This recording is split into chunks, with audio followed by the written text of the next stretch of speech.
Hey guys, what is up? We are back with another video. Today, this is a very big video, some very big plans. Today we're rebuilding the engine all over again. We have a whole lot more sophisticated parts and a lot bigger and more powerful parts. We got the bike stripped down as of right now. Engine on the table, ready to be built. But I'm gonna show y'all the parts we have and that we are going to be installing today. So guys, y'all can see we have all these packages from various companies filled with parts. Kind of broke now. Probably shouldn't have done this, but these parts are more than likely, I'm very confident that they're gonna bump this engine up to the next level. But I'm gonna get these unboxed and show y'all all the parts that we are going to install in this engine today. First off, I want to thank Go Power Sports for this clear valve cover, this fire ring gasket, billet side cover, and this head stud kit to make sure that my head stays on securely. I want to thank Small Engine Cams for this Wiseco small bore piston kit. It comes with a small bore piston, a forged piston, heavy duty wrist pin, all the rings that you need for your piston. I want to thank DED Racing for these 1/4 inch cut to length push rods. Cut them yourself and then hammer those little ends into them.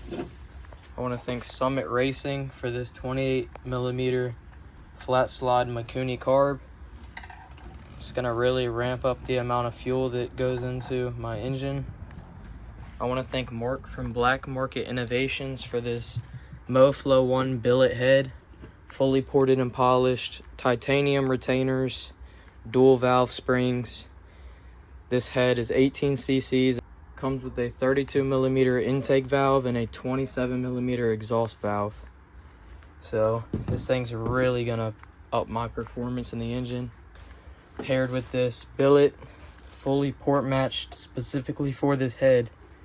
Intake is fully port matched. I don't know if that's even the right freaking port, but yeah, this thing's port matched exactly for this head, so that's gonna help it flow better. I want to thank EC Carburetors for these 1.3 ratio rockers. They're billet roller rev rockers. This is gonna increase the lift in my engine without actually having to get a cam. And the way you figure that out is these are 1.3 ratio. So I have a 265 cam in this engine, so you would do 0.265 times 1.3, and that gives us around 344 lift, which is awesome. So I want to thank all these companies for all these parts that we've received today. Without further ado, let's tear into this engine and upgrade some parts and shroud and all that stuff. So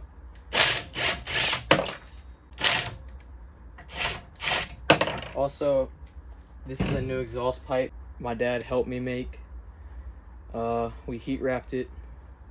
It's a little more racy looking. Drain your oil on either this oil plug or the one on the other side. I have a whole video of when I went stage 2. Did a stage 2 kit and pretty much explained how everything works and how to tear everything down, but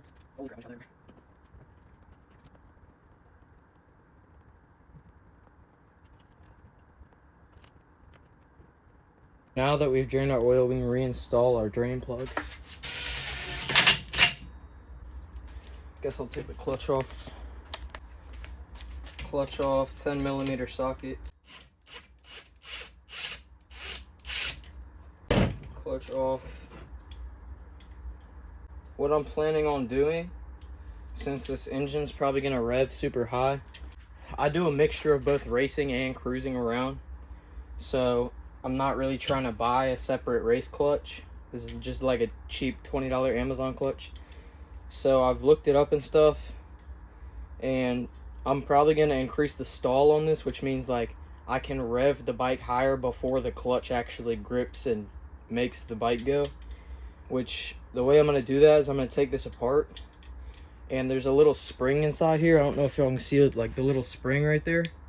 but I'm gonna cut a few clips or a few coils out of the spring so that it's tighter. And with the spring being tighter, that means the clutch has to rotate faster for it to stretch and grip. Now I'm gonna take the carb off of the manifold.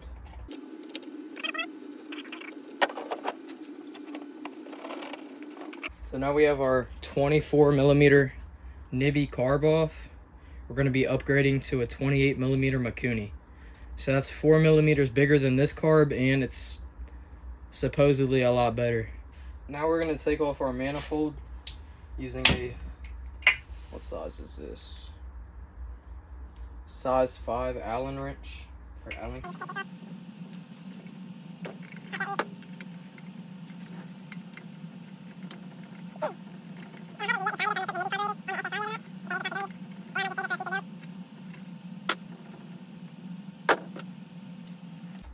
Alright guys, intake is off.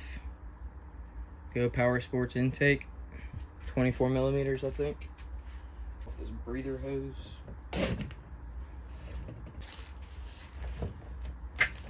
Alright, so now we're going to take off our heat shield. 8 millimeter socket. Other bolts connected to the engine shroud. Going to take our engine shroud off.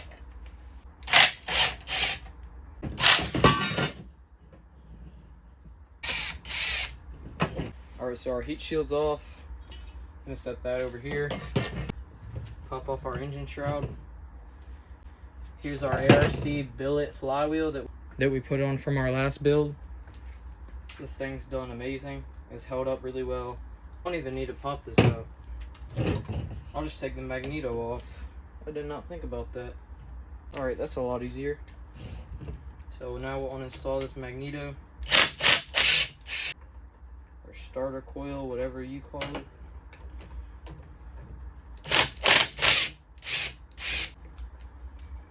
Put this in here.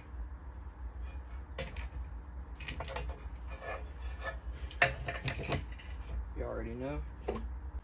So we're already pretty much down to just a bare block at this point. I've already stripped down everything pretty much, and it's been like 10 minutes, which isn't like crazy or anything, but we're moving a whole lot quicker than we were last time is what I'm trying to say, I guess. Should be able to leave the flywheel on, I'm assuming. Go ahead and pop this valve cover off now.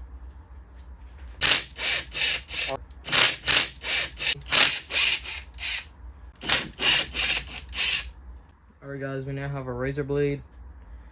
We're gonna try and pop this valve cover off real quick.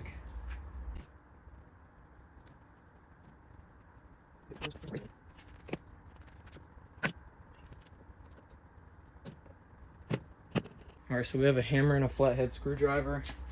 We're just gonna try and pop the seal off of this. It's being held on with RTV.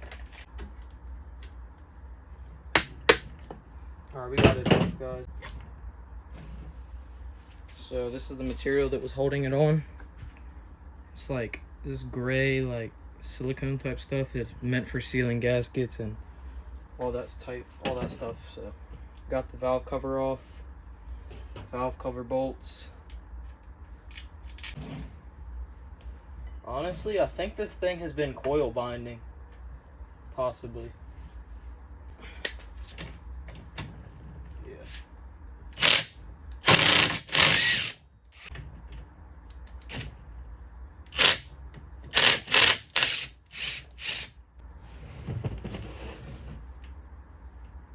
I don't know why. Something must be bent or something, I don't know. But this rocker has a whole lot more space on this side than this one does on this side. Like this space right here is a lot smaller than the one over here. I ended up having to pop that circlip off of this little pin because this bolt right here, the head bolt in the lower right corner, was not able to get past this rocker without hitting it. So I don't know what's up with that, but we got this bolt out now. We have 2 more bolts to get out on this head.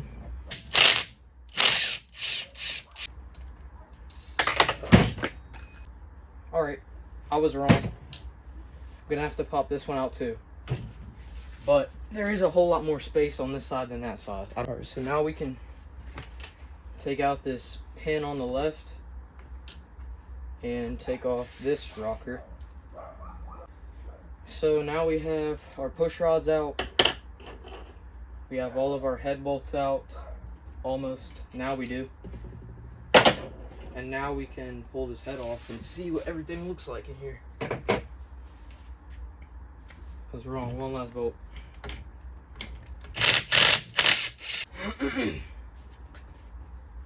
So everything looks good.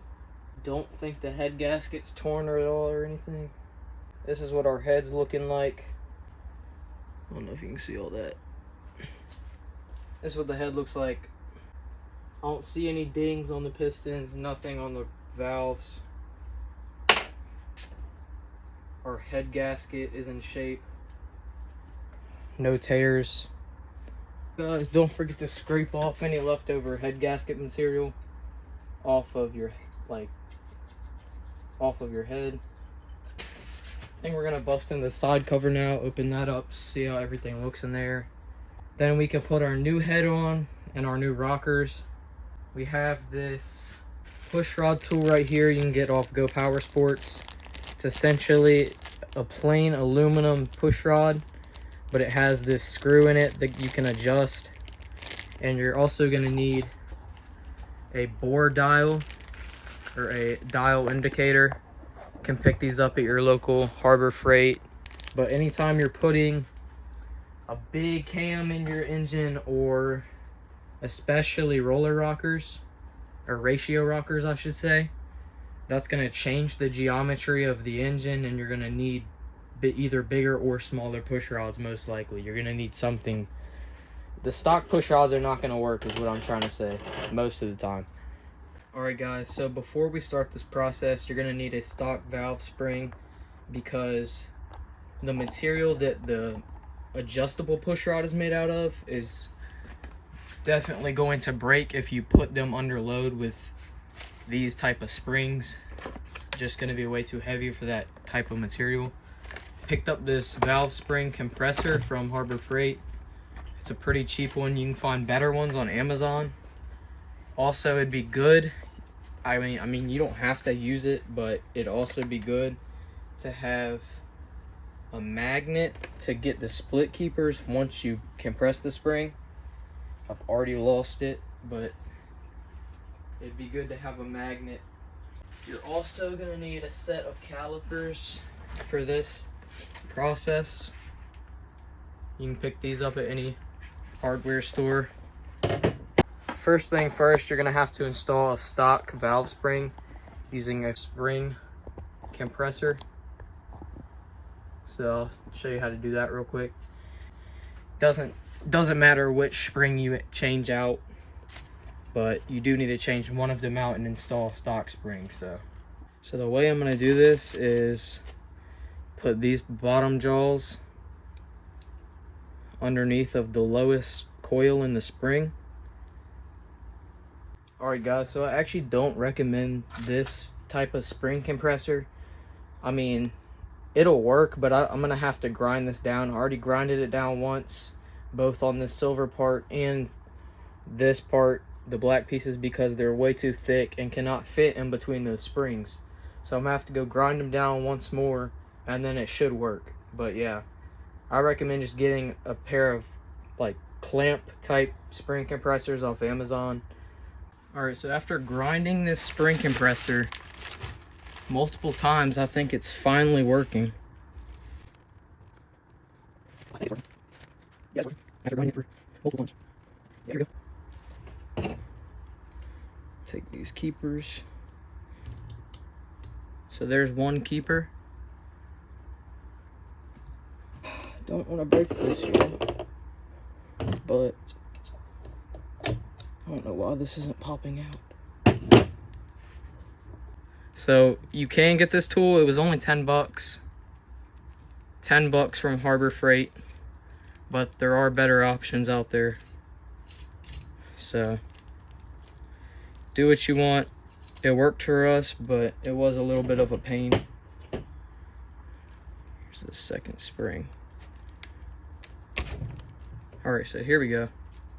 So we got this dual spring right here, titanium retainer with our keepers, which are on the table. We got those out. Now we can go ahead and install this. We finally got our stock spring on with our keepers in place. We're gonna torque this onto our block, and then I'll show you all the rest from there. All right, so here's the length of the stock push rod, and we're gonna adjust this push rod to match the same length. Then we're gonna install our rockers and use this to see how far our spring is moving. So I'll show you how that's done in a minute. All right, so as y'all can see, we've stretched the adjustable push rod out to the same length as the stock height. That's what we're just gonna start with. So now we can install our roller rockers. Just torque your head bolts down to 15 foot-pounds or 180 inch-pounds. All right, guys, so we've installed our roller rockers. This one does not matter. We've installed our push rod as well. You want zero, you want your lash set to 0. You want this completely touching the lash cap, but when you pull on it, it shouldn't like move at all. Like, it should be completely straight up against the lash cap, but you also don't want it so tight that you start seeing the spring compress. What we're gonna do is put this dial indicator on our retainer, squish it down a bit. All right, I got everything adjusted. It's being kind of difficult. So if you add up the ratio of these rockers, which is 1.3, and multiply them by my cam's lift size, which is 0.25, that gives you 344. So this dial is going to move backwards, but you want it to do 3 rotations and then 44. So that's what we're aiming for. I already messed with it a little bit. This push rod, or the length that I adjusted it to, is too short. For now, I'm going to turn it over and just watch the dial on 0. It's 100, 200, 300, and then it's going backwards, so 310, 315, and then it's stopping around 317, and we need it to stop at 344.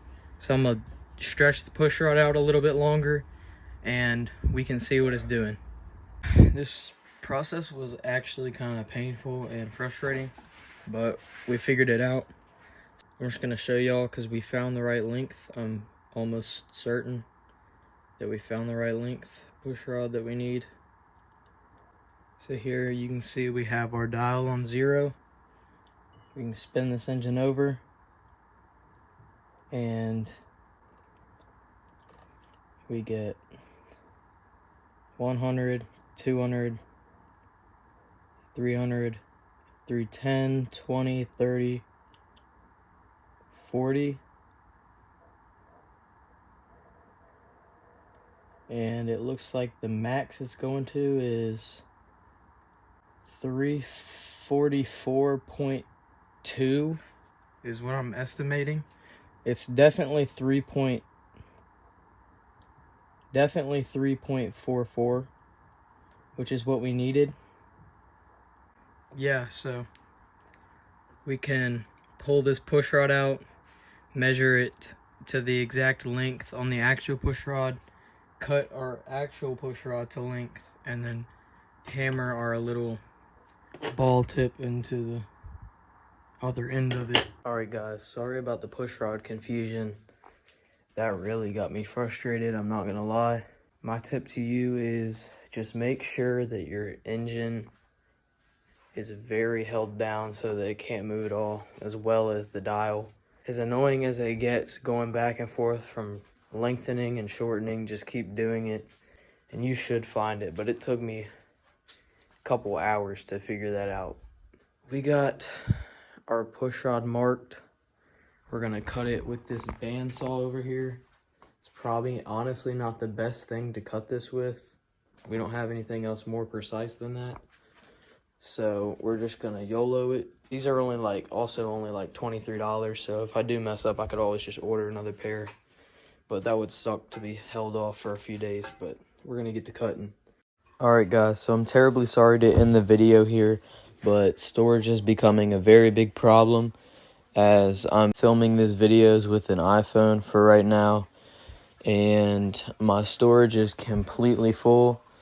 So until I delete the clips from this video, I'm not going to be able to post the part 2 to this video. So I hope y'all understand, but I advise that y'all go watch part 2 and we can finish this build. And yeah, just want to thank y'all for watching and hope y'all enjoyed. Don't forget to like and subscribe. Go follow Mini Bike Hub on Instagram. And yeah, hope y'all have an amazing day.